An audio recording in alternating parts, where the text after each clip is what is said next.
జగన్ ఎందుకు ఓడిపోయాడో అర్థం కాని వైఎస్ఆర్ కాంగ్రెస్ పార్టీ కార్యకర్తలకి ఇది మానసిక సంతృప్తిని కలిగించేటటువంటి వివరణ. ఇంతకుముందు కూడా మాట్లాడారు ఆయన. ఇప్పుడు స్వర్ణాంధ్ర తిలక్ గారు ఏదో ఇది పెట్టి పిలిచినట్టున్నారు వీళ్ళిద్దరిని.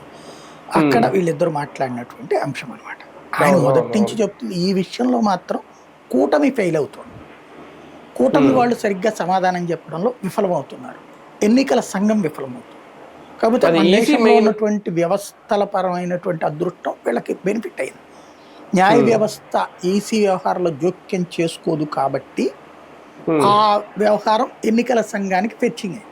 వాస్తవంగా ఆ రోజునే ఈ అంశం మీదనే ఏది పరకాల ప్రభాకర్ గారు ఫస్ట్ ఇప్పుడు వీళ్ళు నిన్న ఫర్ ఎగ్జాంపుల్ డిఎస్సి తేడాలనగానే అధికారులు వరుసగా కూర్చోబెట్టి ప్రెస్ మీట్లు పెట్టి మాట్లాడిస్తున్నారు కదా, మంత్రులు అందరూ సమాధానాలు చెప్తున్నారు కదా.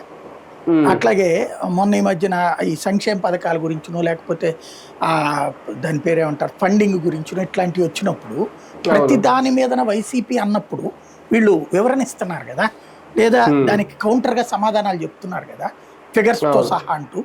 దీని మీద ఎందుకు చెప్పలేకపోతున్నారు 2 సంవత్సరాల్లో?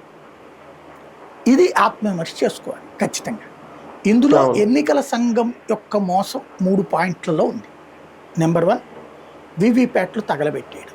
అక్కడ ఖచ్చితంగా ఎన్నికల సంఘం అతిగా ప్రవర్తించింది.